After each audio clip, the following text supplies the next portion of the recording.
Blessed Monday morning po sa bawat isa. Good morning, good morning, good morning. Mapagpalang umaga. Lunes ng umaga sa bawat isa sa atin. Tayo ay muli gaganap nitong ating unang gawain sa unang araw ng linggong ito.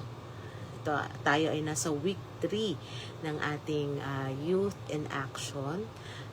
Ngayong May, today is May 18. So muli mapagpalang umaga sa bawat isa, at sa ating pagpapatuloy nitong ating gawain tulad ng dati, tayo ay magsimula sa panalangin. Iniimbitahan ko ang bawat isa na yumuko at manalangin. Mapagpala naming Diyos, Ama mahabagin, maraming salamat ulit sa napakagandang umaga na ito na kaloob mo sa bawat isa sa amin. Maraming salamat sa pagkakataon na muli kami ay magbubulay-bulay sa iyong banal na salita.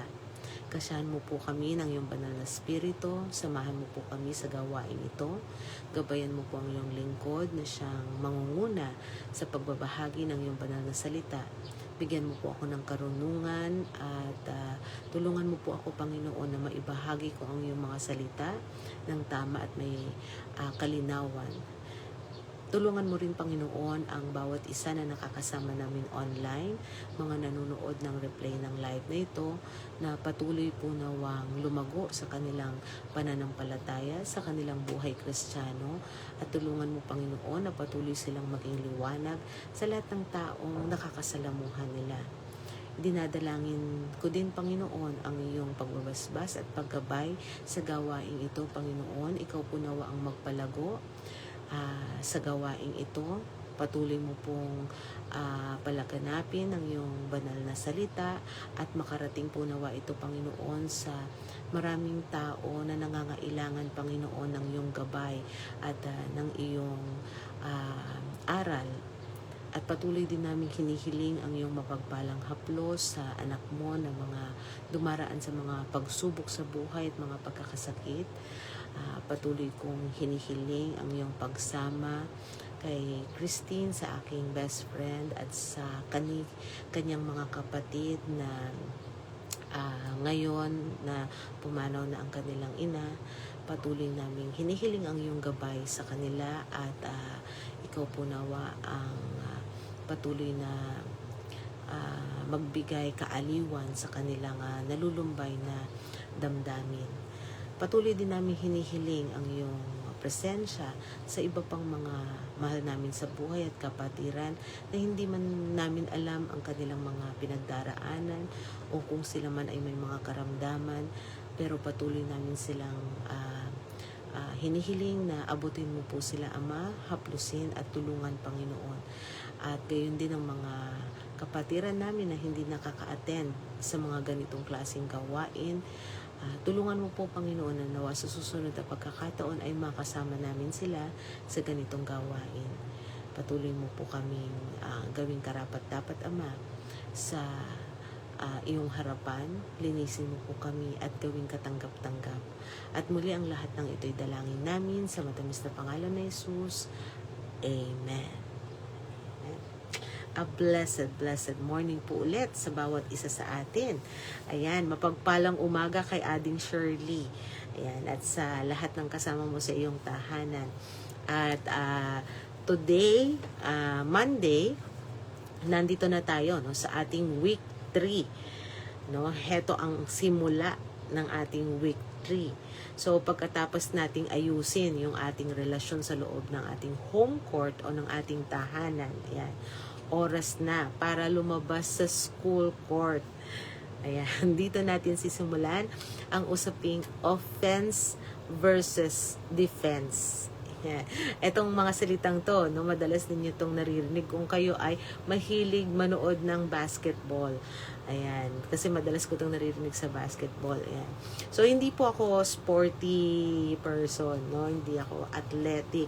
Pero, etong ating mga kabataan, sila ay nasa edad na kung saan active sila at mahilig sila sa sports. Kaya ito yung ating analogy, para sila ay gabayan para mas maging malapit sila sa ating Panginoong Diyos, para magabayan natin sila na maging tagumpay o isang champion na Christian, no? Dito sa ating Youth and Action series na morning devotion, dito sa ating Seeking God in the Morning. At tayo po ay nandito sa ating day 15 na may pinamagatang Beyond the Goal Line. The Goal Line. Ayan. So, beyond the goal line. No? So, ito yung goal mo, hihigitan mo pa. Ayan. So, Week 3, Offense versus Defense. Ito po yung title ng ating topic for the whole week. Ayan. The Campus Light. No, hindi the Campus Life. The Campus Light. Ayan. So, sa ating scripture o sa banal na kasulatan na ating pagbabatayan dito sa ating morning devotion ay matatagpuan natin sa Aklat ng Roma, Kapitulo 12, versikulo 21. Ayan, ito po ang sinasabi. Aklat ng Roma 12:21. Sabi niya sa Tagalog, "Huwag kayong magpatalo sa masama, kundi talunin ninyo ang masama sa pamamagitan ng paggawa ng mabuti." Amen, amen. Pagpalain nawa ng Panginoong Diyos ang pagkabasa ng banal na kasulatan. Sa mensahe, no, dito sa ating morning devotion, huwag lang manatili sa defense. Ano ba yung defense? Dumidepensa lang, no? Sa sports, kapag ang isang team ay puro defense, no? Puro defense lang yung kanyang gagawin, no? Ang pinakamagandang pwedeng mangyari doon sa kanilang laro ay sila ay hindi makakascore yung kalaban. Yun lang, no? Pero alam naman natin, no, na sa mga larong ito, hindi ka mananalo kung hindi mo kukunin yung bola, hindi ka tatakbo at hindi ka magpupuntos. Yun. So, hindi pwedeng dumidepensa ka lang o dinidepensahan mo lang yung kalaban na wag siyang makashoot. Yan, o wag siyang makapuntos. Hindi ka mananalo doon, no? Actually, hindi matatapos yung laro sa ganong bagay lang, no? Kundi, para makamit ng isang team yung kanilang championship, yung kanilang katagumpayan, no? Maging champions sila, no? Kailangan kukunin nila, no, yung bola. Kailangan shoot sila. Kailangan pumuntos sila, kailangan ma-shoot nila yung bola, no, doon sa ring. So, yun ang importante doon. So tandaan natin, no, itong act na to, i-apply din natin yan dito sa ating pinag-aaralang Youth in Action. Kasi sa campus, no, maraming Christian youth ang sanay sa defense. Ano yung tinatawag natin, yung mindset nila. Basta ang nasa mindset nila is, basta hindi ako nagmumura, basta hindi ako nandaraya, basta hindi ako nagbibisyo. Yun yung feeling nila, no? Sobrang ingat, no? Sobrang ingat na wag maka-foul o wag magkamali. Nakakalimutan na kailangan natin yung offense, no? Kailangan natin pumuntos.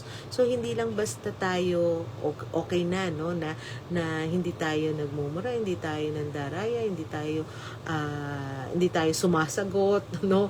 So, mali, no? So, hindi yun. Hindi lang yun ang way natin para tayo ay maka-points o para tayo ay manalo dito sa larangang buhay Kristiyano. So, ang pagiging youth in action ay nangangahulugan na kailangan nating lumampas doon sa tinatawag na goal line, no?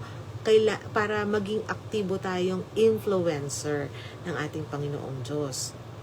So, ito ay para sa mga youth, no? Para sa mga youth, ang faith mo ay hindi lang tungkol sa mga bagay na hindi mo ginagawa. Ito ay higit sa lahat ay tungkol sa mga mabubuting bagay na aktibo mong pinipilit na gawin. So, it's not enough na hindi ka gumagawa ng masama, hindi ka gumagawa ng ganito. Kailangan mong gumawa din ng mabuti, no? So, huwag lang umiwas sa mga gumagawa ng mali. Gumawa ka ng tama at pilitin mo, no, na makapagpabago ka ng buhay ng iyong kapwa. Ayan. Ang pag-offense sa school ay ang pagiging friendly, no? Lalo na kung nakita mo yung isang kakilala mo, classmate mo na wala siyang kaibigan, at saka yung pagtatanggol sa mga binubuli, no? Pagpapakita ng excellence, no, sa klase, para hanapin yung mga tao na nangangailangan ng tulong. Yan. So in this way, magkakaroon ng dahilan kung bakit ka iba sa lahat. Yan. So diyan ka nagiging angat sa lahat, no? Merong kaming commercial noon, yung isang inumin, no? Sabi niya, angat sa lahat, no? Kasi ang goal nila is encourage yung mga kabataan na uminom ng kanilang soft drink. So, angat sa lahat. So, yun yung goal natin, no? Na mga kabataan, gusto natin maging angat sa lahat. So, kailangan nating lumagpas doon sa ating goal line. Kailangan nating mag-extend ng extra effort para ipakita yung kabutihan dito sa ating puso. Para naman sa mga magulang. Okay, eto ang katotohanan, no, bilang assistant coaches katulad ko, no, minsan sa sobrang takot nating mapahamak o madungisan yung ating mga anak dito sa mundo, mas pinipili nating ikulong na lang sila dito sa ating safe zone. Yan. Siyempre, minsan ayaw natin na magkamali sila, ayaw natin na mapahamak sila, totoo naman yan, no? Pero, hindi sila pwedeng manatili sa isang locker room o sa ating tahanan lamang. No? Kailangan bigyan din natin sila ng pagkakataon, no? To spread their wings, no? And, basta andoon yung ating pagpapaalala sa kanila, yung ating paggabay sa kanila. Gaya nitong aming anak na si Christine na humaharap sa hamon, no? Panibagong hamon sa kanyang buhay, sa buhay kolehiyo. Ang tungkulin namin na kanyang mga magulang ay bigyan siya ng kumpiyansa at lakas ng loob na mag-offense. Ayan. Na ipakita yung mabubuting aral na naituro sa kanya mula nung bata pa siya. Ayan. So, ito yung pagkakataon niya. And, syempre, andun din sa aming mga magulang yung, syempre, mayroon din kaming takot, kaba, pero diyan namin niaangat, no, sa ating Panginoong Diyos, sa ating panalangin, kasi hindi naman natin sila forever talaga na mababantayan, no? Pero alam natin ang Panginoong Diyos ay nandiyan, nakamata para sa kanila, para bantayan sila. Kaya yung mga magulang sa mga coaches, no, wag natin silang pagsawa ang ipanalangin, no? Palagi natin silang ipanalangin. Yaan yung bagay na magagawa natin para sa kanila as they spread their wings, no? As they go to the world, ayan, at ipakita nila yung pagiging offense or yung pagtulong nila, paggawa nila, at yung kanilang pagtawid sa goal line, no? Pag-extend ng effort nila, pagpapakita nila ng kanilang karunungan at yung kanilang mabuting asal. Ayan. So, we must train our children to be leaders and not just survivalists. It's time to take the ball, cross the half-court line, and put points on the board for the kingdom. Yan. So, ngayon, dito naman sa andito tayo, no, sa ating in-action challenge. Dito sa ating morning devotion, lagi tayong merong in-action challenge para sa bawat isa. Both para sa kabataan at saka sa mga magulang. So, para sa mga youth, ito ang inyong in-action challenge. Ngayong araw na to, so, kayo man ay nasa school o nasa isang group, kasi karamihan ay nakabakasyon na, pero meron pa rin mga kabataan na pumapasok ngayon sa kanilang klase.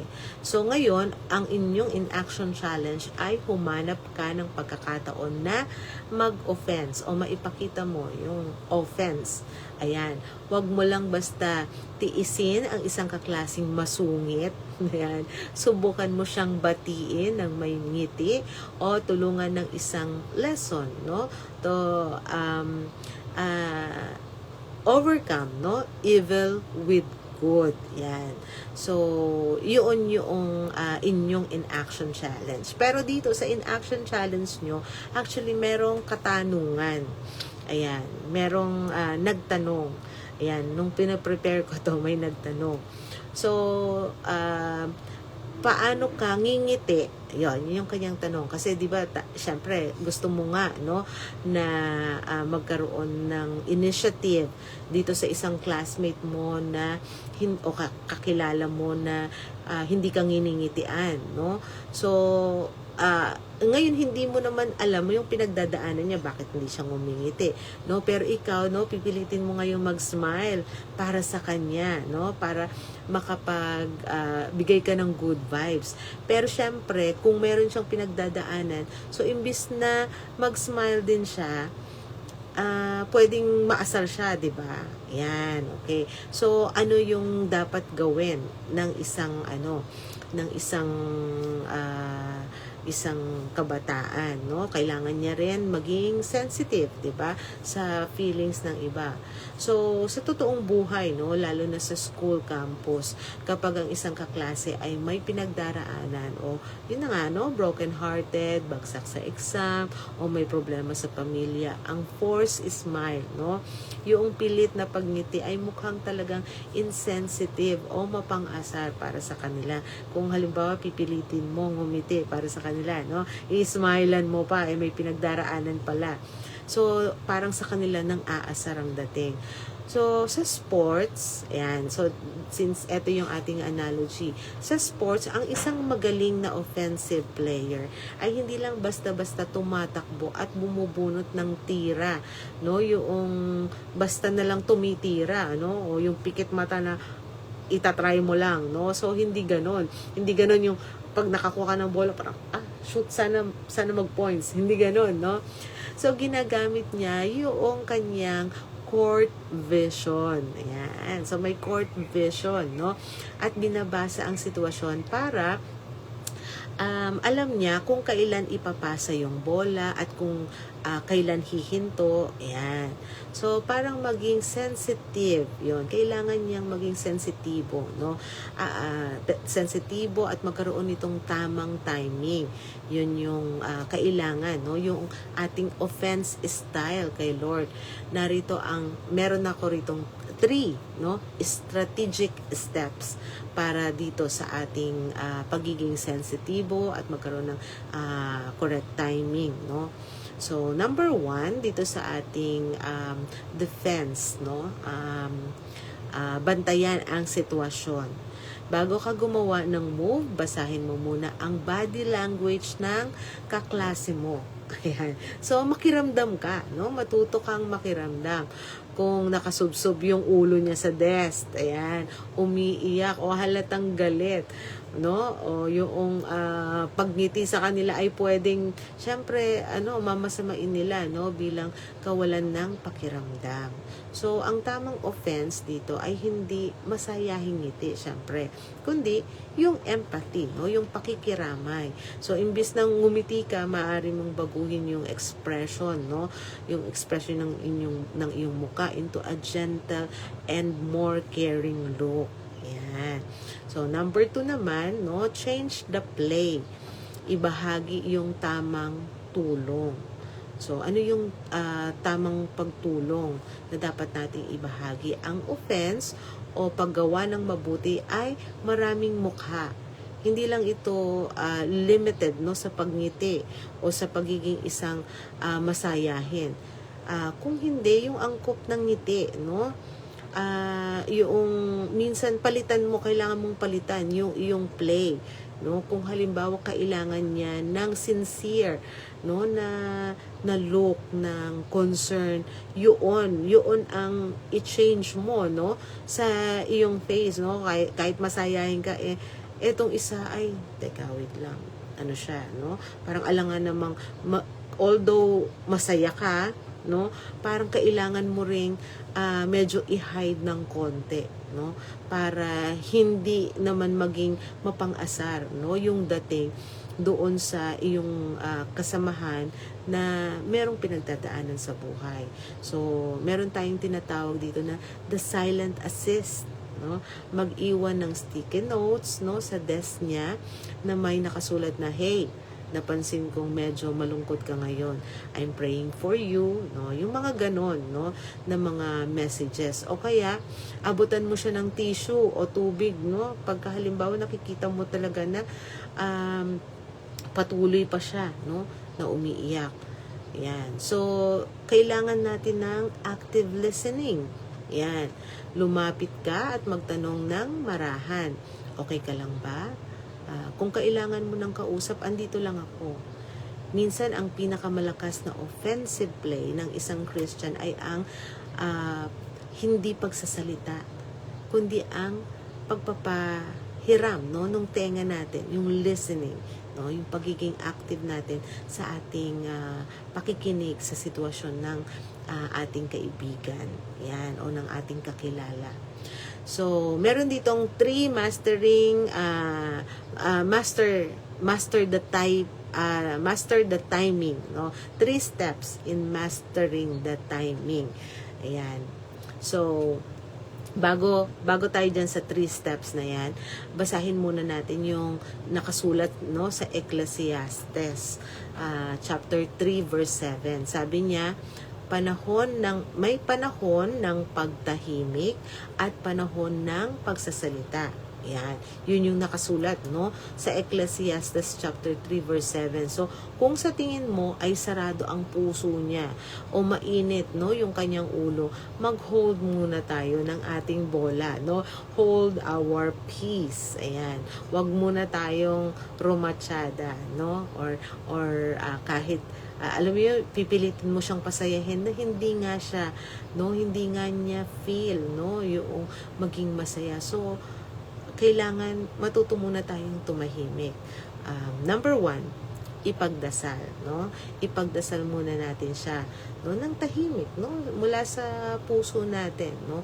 Kahit lumayo muna tayo sa kanya, no, at ipag-pray natin siya. Ito yung spiritual offense, no? Ito yung pwede nating gawin dahil alam natin, no, na may power in prayer. Mas powerful 'yon, no? So kahit tahimik lang tayo at malayo tayo ng konti, dumistance tayo sa kanya, pero yung prayer natin ay tutulong para ma-reach siya at matulungan talaga yung pinagdadaanan niya. So, number 2, no, hintayin mo yung pagkakataon na medyo kalmado na siya. Ayan. Marahil pagkatapos ng klase o dismissal o habang naglalakad pa uwi. Doon ka pumasok, no, ng malumanay na approach. Doon mo siya ngayon kumustahin. Dito lang ako kung kailangan mo ng kausap. Ganon. Yun. So, okay, wait lang. So, 2 pa lang yon. Okay. Okay, number 3, no? Number 3, nabanggit natin kanina yung number 3 natin. Ito yung mag-send ka ng notes sa kanya. O yun, minsan, 'di ba?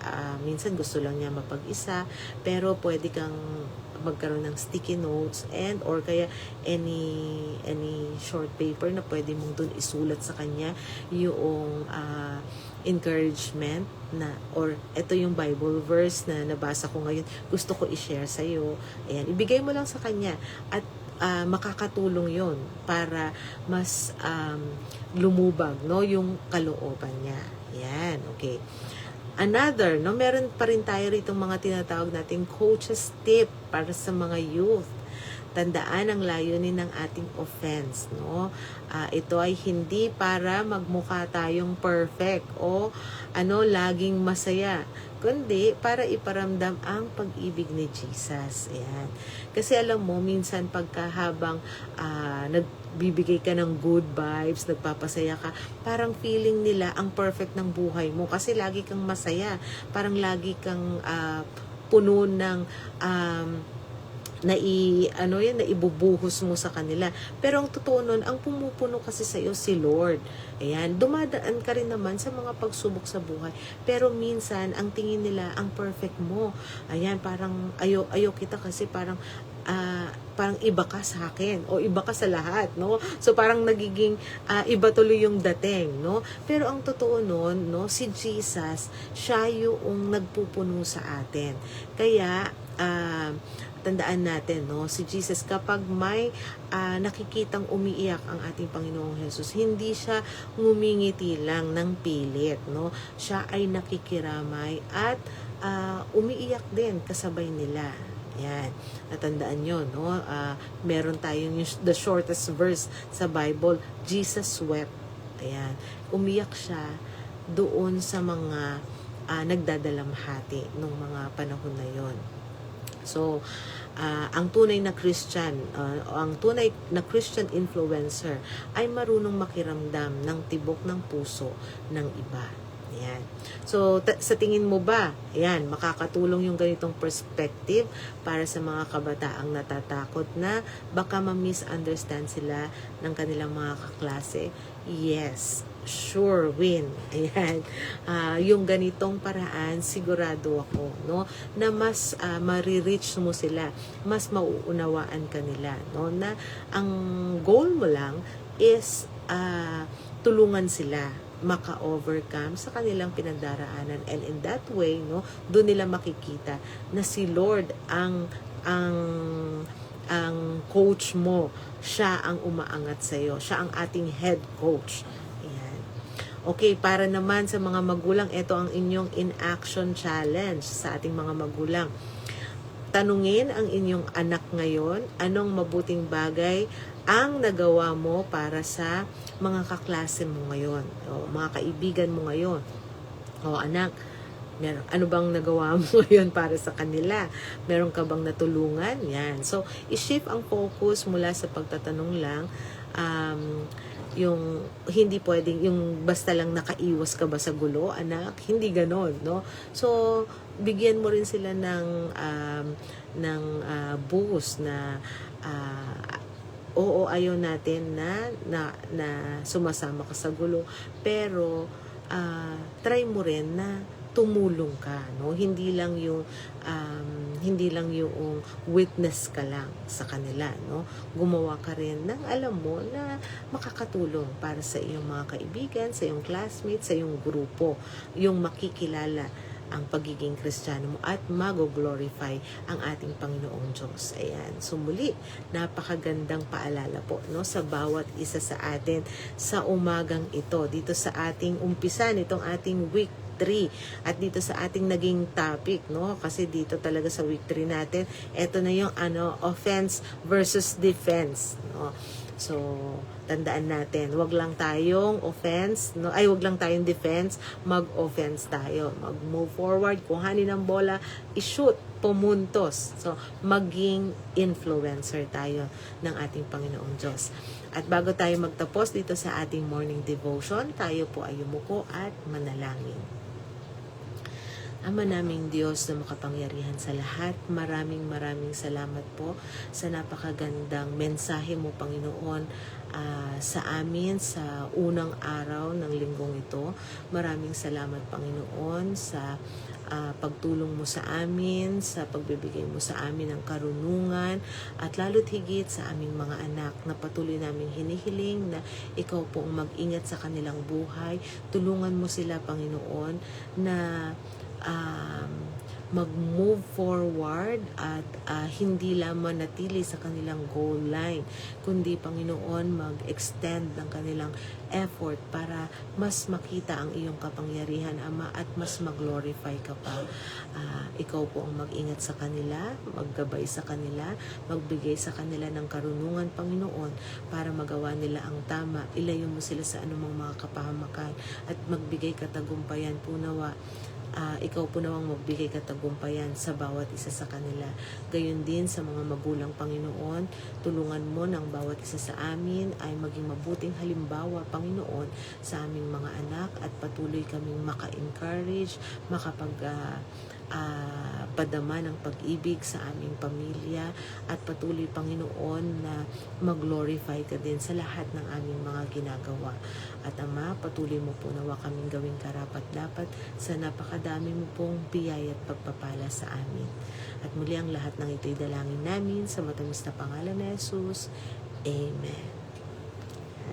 Amen. A blessed morning po ulit sa ating lahat. And see you tomorrow. See you later sa ating evening devotion. At tomorrow, antabayanan niyo po yung ating pagpapatuloy dito sa ating week 3 ng Youth in Action. To God be all the glory. Take care and God bless.